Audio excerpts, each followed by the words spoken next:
if bridging technology all works together eventually, especially with AI, right? It's going to come everything together. This is eventually what all of us in the home automation world will feel like. We're going to be heroes, right? This is what our ladies are going to be looking at us like, wow, you're a champion. Welcome to another episode of Technical Difficulties. I'm your host, Pete. We got Brandon and Vince with us as always. We have a special guest today. Agnes from Zeus is going to join us once again. We're talking about bridging today, how to bridge your different devices, your different systems all together into one somehow coordinated system that makes everything great in your house. So we'll get to that. But first, a message from our sponsor, Zeus. The Zeus Black Friday Cyber Monday mega sale at the Smartest House is going on right now. This is the big one, people. If you watch our show, you know that Zeus makes some of the best Z-Wave devices on the market and has perhaps the widest range of Z-Wave products you can find. We're talking switches, dimmers, plugs, relays, and all sorts of sensors to keep your house safe and automated. And right now, you can find mega savings on some of their most popular products. The Zen 74 dimmer and Zen 30 double switch are both under $20. That's 50% off. The ZSE 70 Z-Wave long-range outdoor motion sensor is $18 off. And if you want the Zeus multi-relay to automate your garage door, you can save $18 right now. And the Zeus Z-Box Hub, the Zeus Z-Box Hub is only $79.95, and that is $60 off the regular price. Now, not only that, if you order $69 worth of stuff, you will get free shipping in the continental United States. The Zeus mega sale ends at midnight on December 12th, so hurry up. Go to thesmartesthouse.com to buy all of your gifts for your family, your friends, your grandparents. I'm sure your kid's teacher might want a Zeus relay of some sort. My wife is really excited to get a DC motor controller. Great gift for your whole family. So pick it up right now at thesmartesthouse.com. From Zeus, we have Agnes joining us once again. We're talking about, like we said, we're talking about bridging your different devices. I don't know how many hubs I've had. We had this discussion. I'm looking at it right now. A lot of hubs. And the bummer is that there's still not one complete ecosystem that can really build a total smart home together. Well, right? Remember, Matter was supposed to fix everything. Have you guys tried? Right. Have you guys tried to integrate things across Matter yet? I got rid of it. Okay, well, it's terrible. It's terrible.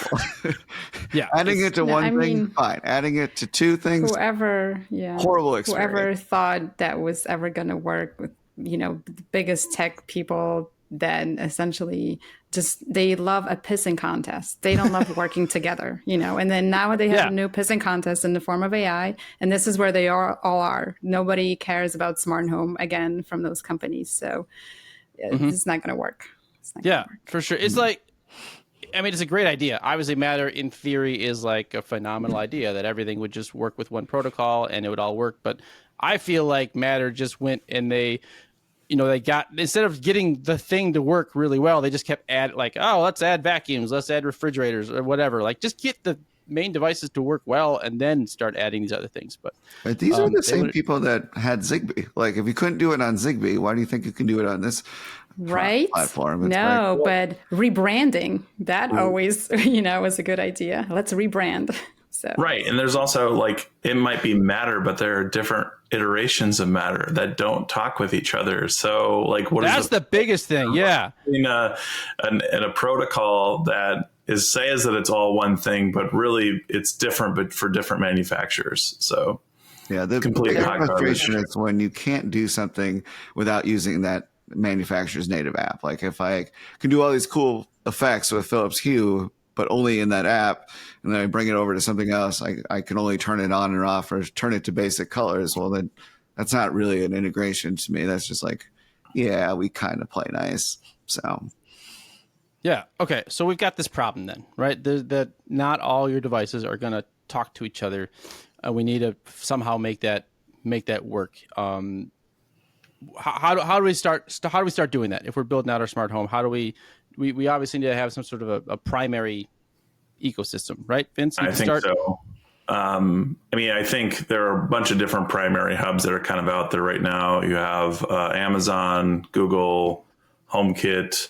You also have other systems like SmartThings or Home Assistant as well. I think it's just going to vary on like when you're bridging stuff. It's just going to on your technical ability. That's usually what this comes down to. There are systems where you can integrate most or almost all things. It's just what is your acumen when it comes to the technology that I kind of put into them. But yeah. And like, how many duplicate devices do you have right now? Because you've got like all the ecosystems going. Amazon is the worst because they'll just add devices for you no matter what. So like especially Philips Hue, like it'll add in light bulbs that I never asked it to add in. So I'm already integrating it through Home Assistant, and then it pulls those devices, into Amazon. But Amazon already has them there, so I have to go through and delete them every now and then, which is super annoying to do. But yeah, I noticed that too with Philips Hue and then SmartThings. And then pulling into Amazon, it would be like 3 times over, like the same light, but all different names. And then when you would like do a voice command, it would be like multiple things share that same name. Like, just turn the damn light on. Yes, I agree with that.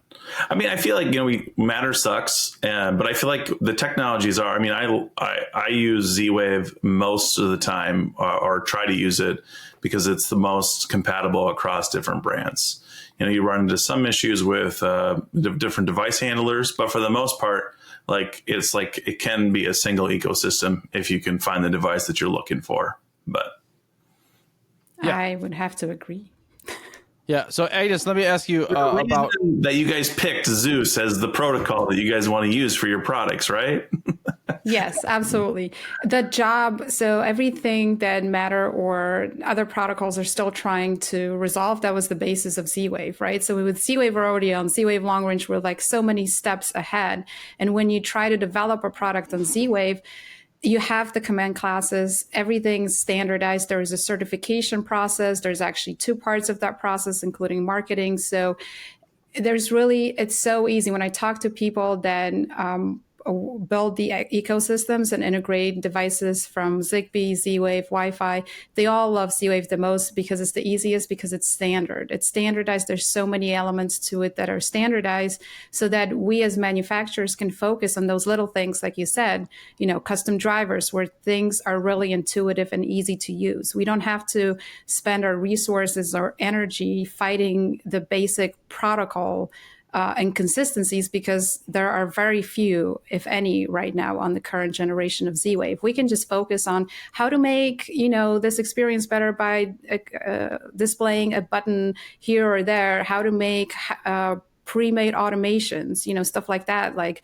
the way we have the Titan shutter valve integrated with Ring Alarm is that once you add the Titan to your Ring Alarm app, it will automatically detect any leak sensors that you have from Ring on your app. And in the adding process of your Titan, it will ask you, hey, do you want to use those leak sensors to shut your water valve automatically once a leak is detected? That's how it should work. I shouldn't have to figure out all of the automations myself. So this is the quality of integration that we're focused on right now in the Z-Wave world versus solving the ABCs like we see with a lot of the other protocols.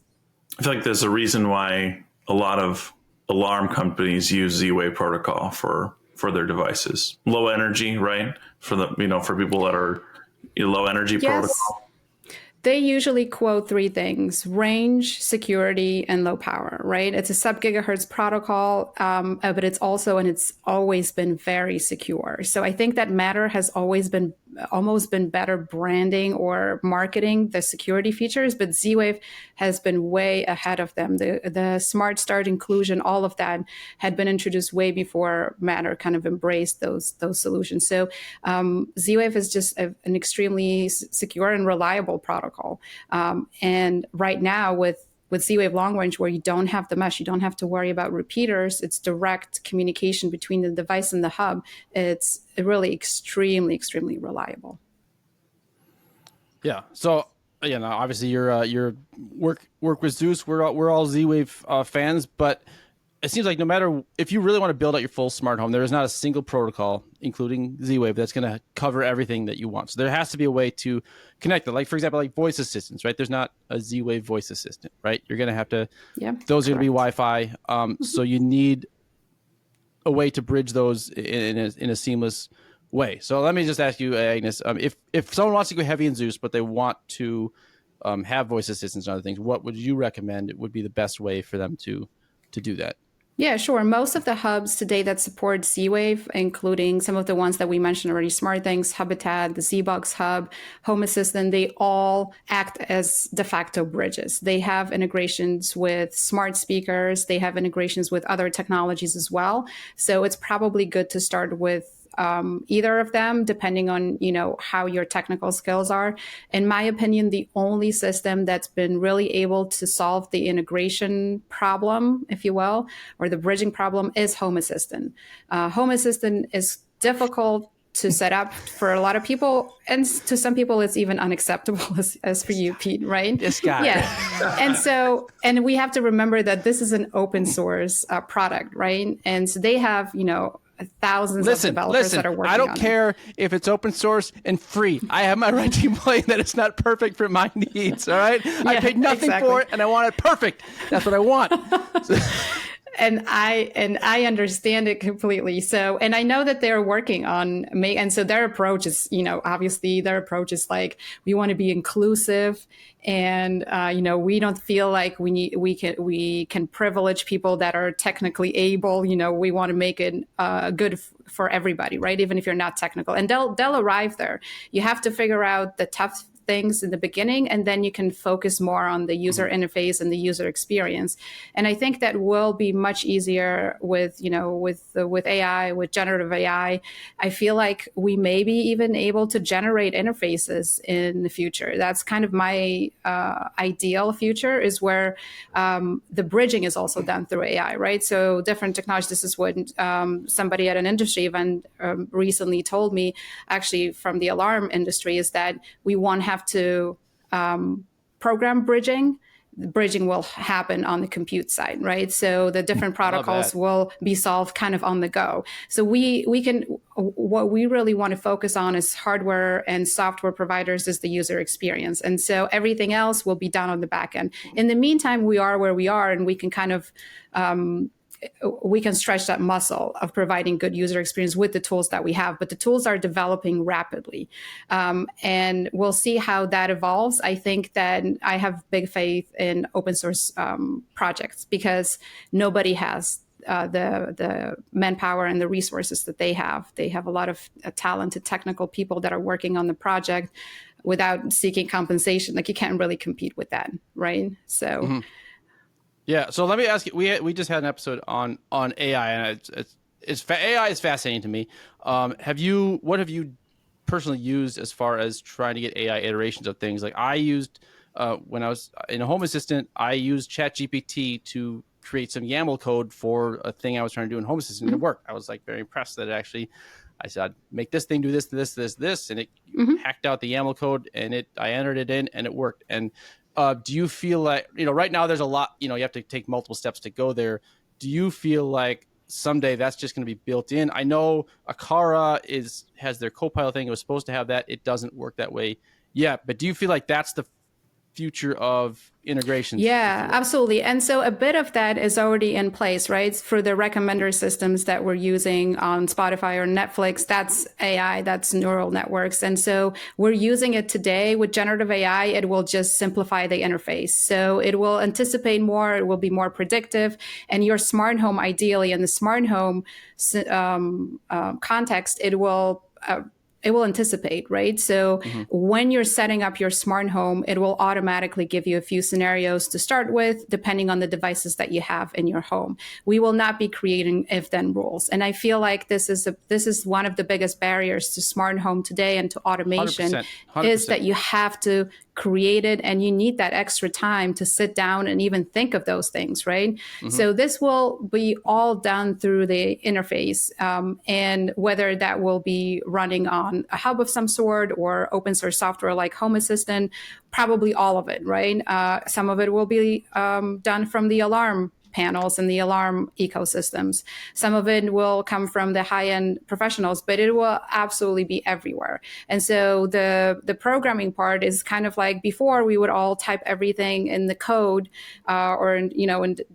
before Windows, that DOS system or whatever that was called, DOS, yeah. So everything was commands, right? And then we had Windows, and now we're entering a new interface kind of moment in computing where things will kind of be done for us. We'll just have to describe them. It's kind of like building a website with a visual editor versus not. So I'm looking forward to that. I think that this will help our industry and help a lot of the other industries.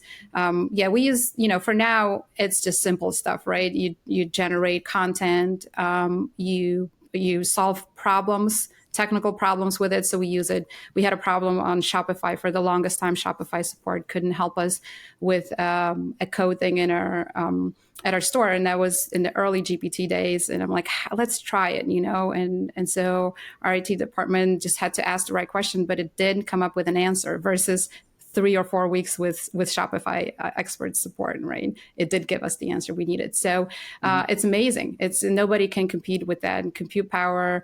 And it's all the knowledge that there is right now. We're doubling or tripling the amount of information that's out there in the world. And we need some assistance with kind of getting a grasp on what's out there, and so this is great technology. I love it. Yeah, I feel like interface is the name of the game, right? Like for the most part in smart home, they all relatively kind of stink and need a lot of help with it. So that's kind of exciting to hear. Yeah. Another part of that will for sure be kind of the AI on the edge, where you have AI mechanisms built into hardware so that a motion sensor, we all know a motion sensor right now is great, but like pet immunity is so, or, if you're in the room and you're not moving, they're all partial infrared. It can't know that you're in the room, right? So AI will help with all of those things. Like, for example, you can build in a script into a sensor that if you enter a room or like it was empty, you enter a room, you're not moving. It's a PIR sensor, but you're not moving. So that means you're still in the room. So it's able to know that you're present, stuff like that. So like a lot of AI intelligence on the edge within the hardware will also change the type of hardware we're seeing on the market. It's going to be much more advanced. Or even just integrations between similar devices, like getting data from all devices to determine whether presence or something else. Yeah, exactly. Not just one device. Yeah, and so that could be happening. Again, we'll probably want to focus a lot of this intelligence be placed on the edge just because of the power needs of the cloud.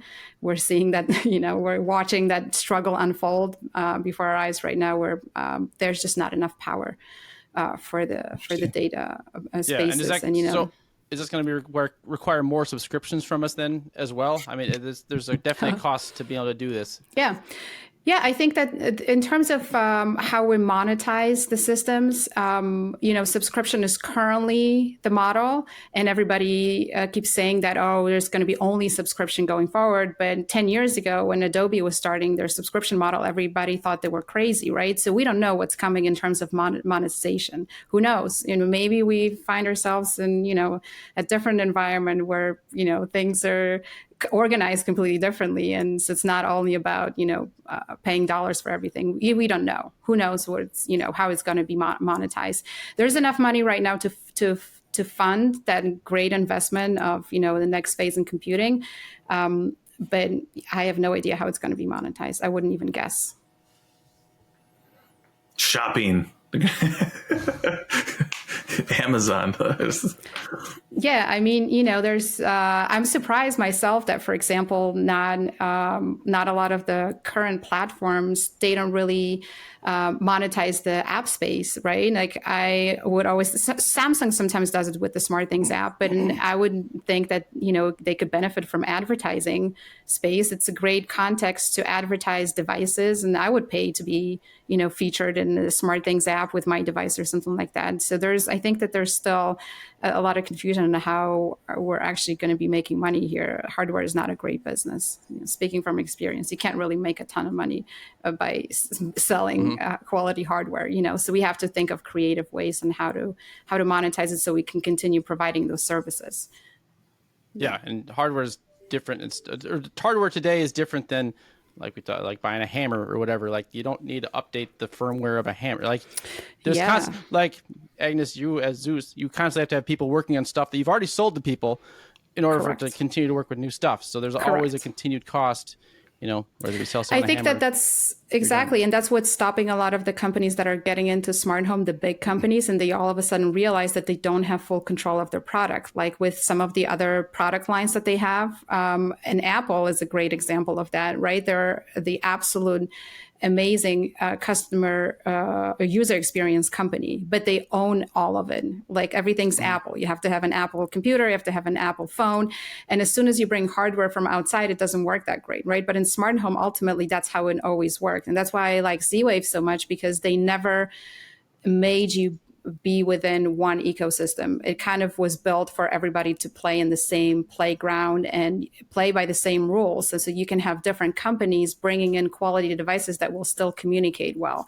And so this is, you know, when we design a product right now, we need to also make sure that our switch, which we designed, we have firmware for it, also works with SmartThings, Hubitat, Home Assistant, all of those systems. And it's a different product on every platform, right? We're troubleshooting differently for every platform. So it's hard. You know, it's not an easy task to provide users with good experience for smart home, even within a single protocol.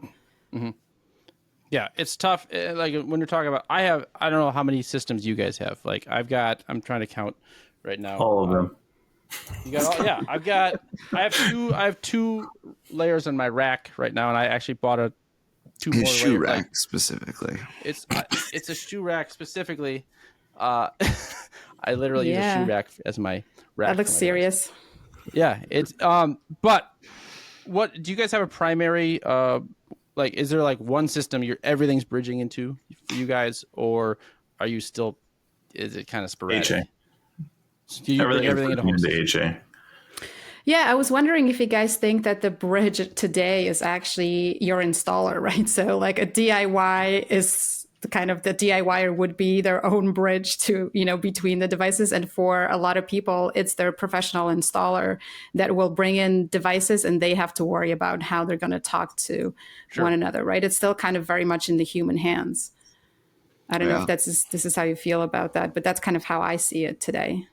Yeah, I agree. I think like you either go the professional route and they're going to push you into their system, whether it's alarm.com, Control4, Crestron, and so on, or you're the DIY and then you probably pick a primary system, whether you're an Apple user and you go HomeKit, or you're Team Amazon or Team Google.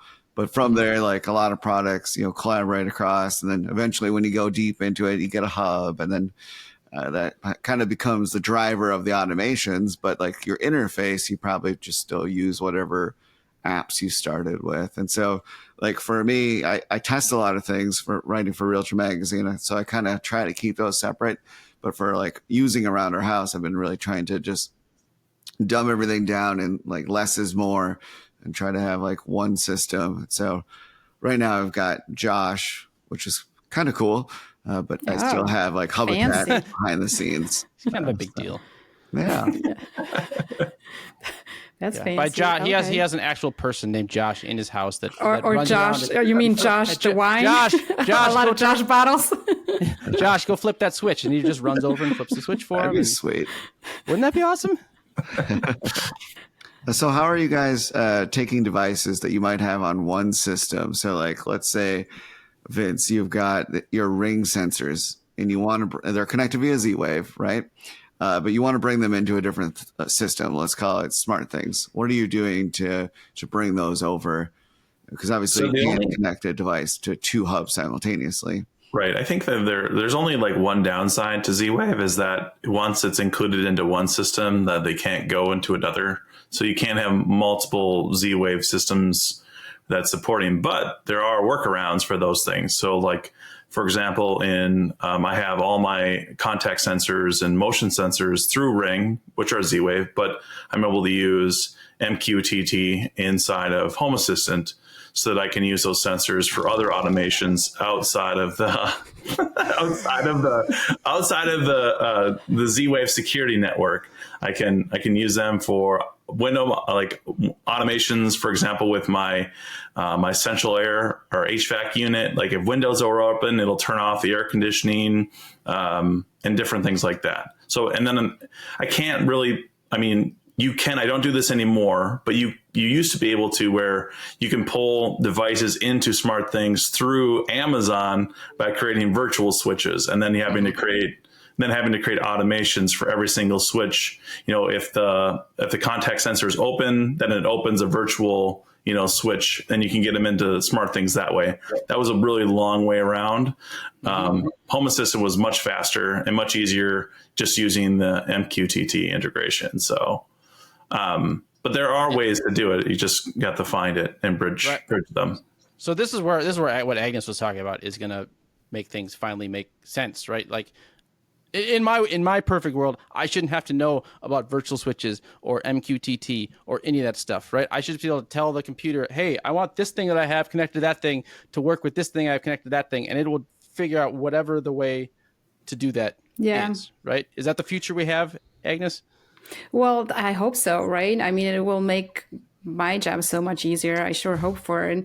And I also wanted to mention that even in the professional world, because Brendan, you said like people are forced into Control 4 and some of the other systems, but we're seeing more and more of Control 4 and Crestron and all of those people kind of looking out and looking to bridge into other technologies that are more affordable and frankly, a little bit more innovative.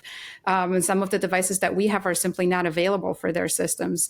And there are companies that are seeing that there are some opportunities for bridging. And so at CEDIA this year, I met people from this company called Innovo, and they have a product called the Magic Cube. And that supposedly bridges a lot of the things. I know for sure that it bridges Control 4 to Z-Wave, and it runs Home Assistant on the back end. So you're able to add Z-Wave devices into Control 4 using a Z-Wave stick, Home Assistant, and that Magic Cube that they have, right? So it's kind of like a translator in a way. And so there are those things that currently you have to know about. And in the future, you know, if you need additional hardware, your computer or the AI will just tell you, hey, you need this hardware to make it work, but you can absolutely make it work, right? It's about how we're weeding through the information today. And right now we're Googling stuff like, you know, it feels already so antiquated with being with GPT, you know, for like a couple of years now, having it around. It feels weird to Google stuff. I don't know if you guys feel the same way, but I'm like, why am I Googling stuff? You know, I just want one answer. Tell me what to do. You know, I save my ChatGPT allotted time for making pictures of Abe Lincoln playing poker with narwhals and things like this. But so I still we introduced Pete ChatGPT, and it's been a real problem. But we were really surprised to see out at CEDIA that Crestron was talking about using like Home Assistant and stuff. And I know, Vince, you were kind of joking about that because it's like one extreme to the other. And my rebuttal is that like, yes, they can integrate it. And basically what they're going to do is pay some guy an exorbitant amount of money to program it for you.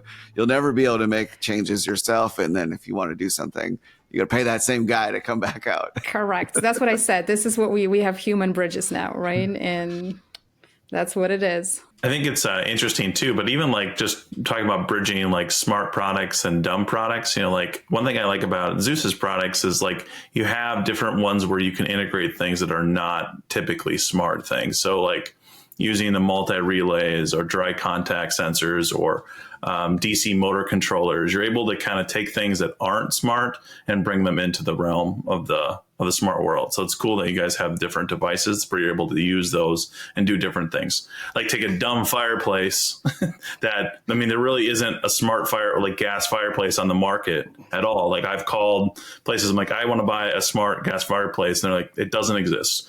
And then you have to kind of figure out how to do it on your own. And it's like a perfect device to be able to do that. You know, I'm able to switch on my, like the gas igniter with the multi-relay, turn on the fans for the fireplace all through one multi-relay, and then create automations around it too. So I think it's like bridging that gap too, from dumb stuff into the smart world. Yeah, absolutely. Analog to Z-Wave. A lot of the most problematic appliances are the ones that think that, they can give you a remote control and that's all the smart automation they'll ever need to do. And that's exactly the case with a lot of fans and a lot of fireplaces. Yep. That's what they do. And so you can get a remote for your fireplace that you're absolutely not able to make smart after that because it uses some proprietary frequency or technology. Same with fans, right? So it's a similar thing, and that's as far as they want to go. Which is to say that because how are you going to choose? What are you going to go with? Wi-Fi, and it's hard, right? For those companies that have never been into the connected world. In the connected world, how are we going to figure it out? There's no one smart home system. So hopefully that will be resolved mostly once we get better interfaces for smart home. But in the meantime, you got products that are help doing that. Yeah, thank you for helping me push the product. Listen, I'm like really. I have three of the multi-relays I use in my house for different things. Fireplace, I use one for. I have a fountain outside that I use float sensors, like really basic float sensors. That if the pond fountain or drops below a certain level, it'll trigger an automation so that it'll refill the thing. I've used them for a garage door opener. Like now I'm into soldering, but I soldered like a dumb, garage door opener, the little box thing, and I soldered right onto the board the multi-relay, so I can actually. I happen to have one here right now because it's on my to-do list. Wow! So this is something you can use for the MyQ or whatever systems that don't allow you to use anything else, but with this little thing. Apparently it's going to work. Exactly. So I took like literally not the MyQ, but just the dumb like push button that you put in your car and soldered it up to one of those multi-relays to be able to use it as a momentary switch to open and close the garage door. I've used your guys' DC motor relays for a project I'm doing for automatic window openers and closers. Like there's just lots of like ways that if you're a tinkerer and be able to kind of do some fun and unique automations that really aren't out there or available or are really expensive to do. So. Yeah, absolutely. And so the nice thing about, I think, our product as well is they're very multifunctional and they're very affordable, but they also come with the type of support you probably won't get from anybody else, where you will send us your project and the diagrams and whatever is controlling your opener right now, and we will actually have technicians and engineers look at it and we'll kind of guide you step by step through that. And we still do that. So you get a product that costs you $25 to $30 and you get kind of, electrical and electronic assistance with it. That's just part of the service that we offer with every product that you purchase. So it's good to remember that you don't need to know what you're doing necessarily when you're buying those devices. Are you talking to me specifically? Yes. I'm not naming names, Pete. Wow. Because while Vince is doing fancy things with that, I am using ChatGPT to make pictures of astronauts fighting Julius Caesar with lightsabers in a Mexican restaurant. Mexican restaurant. It's gotten out of control. What's there on the floor? I don't know. That's what ChatGPT thought that's what belonged there. So. I think the chicken astronaut fingers? is mad that he spilled his dish, his Mexican dish, all over the floor. I think that's exactly. Exactly. Did I ever tell you guys about the game I created? I at least made a prototype of it, but it was called Who, What, Where. And this was like when AI first started coming out. But like AI would generate an image and you would have to guess who it is, what they're doing, and where they are. And then you get points for this. And like the idea was there'd be like awesome. Leaderboard. Yeah, I pitched it to this company and they were interested, but then it never went anywhere. So I had the domain, I made a prototype. Well, we'll just do it. We'll do it as a segment on the show sometime. How's that? That could be fun. Yeah, of course it could be fun. I had some really fun ones on there. I wish I kept this stuff. Somebody will already take that idea. And anytime I'm playing a board game, I'm like, why isn't this a screen? Why do we have to spend 10 minutes laying out the cards? I just want to press a button. The tactile feel. Yeah. They have those infinity like game board things that just never really took off. They're like, like a 30-inch screen that you put on a coffee table. Yeah, I've seen that, yeah. You guys need to get your Vision Pro. And then we can play games virtually. Yeah, no, it'll be great. I'm actually a big fan of that. I don't use Apple products, so I'm waiting for the Samsung, whatever. But I think that absolutely. Back here we have the Meta, but I'm gonna order the new Omni treadmill. I think I'm gonna put the order in next week. But it's a omnidirectional treadmill, like from Ready Player One. And now said you can use Steam VR, and that's what was holding me back before. Was that I felt like their ecosystem didn't have enough content, but now that it's you can use any game. I really don't want to move if I have this thing on me. I just want to lay down and just be somewhere. Be somewhere. A movie with Bruce Willis in it. It's called Surrogates. Or have you ever seen that one? I have not seen that one. All right. Basically just an AI world. But even for work, taking us back to the smart home universe, Home Assistant, they use I think it's the Oculus. They don't use Vision Pro, but they use a virtual headset to have meetings. So they meet in virtual reality as a team. A lot of them are, or most of them are remote, right? So that's I see a lot of value in that. For example, you can really easily, or for tech support, right? You can do stuff with that much better than just what we're doing right now. Would it be fun to do VR episode next time? My Vision Pro avatar is very creepy. I'll join a Google Meet or a Zoom sometime with you guys. You can see it's really great. I can FaceTime you, and it's like a pale, older version of myself. Hi, I'm Brandon. I think Pete obviously has seen it, so it's a step above Meta though. Meta, they're just cartoon people, and it's goofy. Mm-hmm.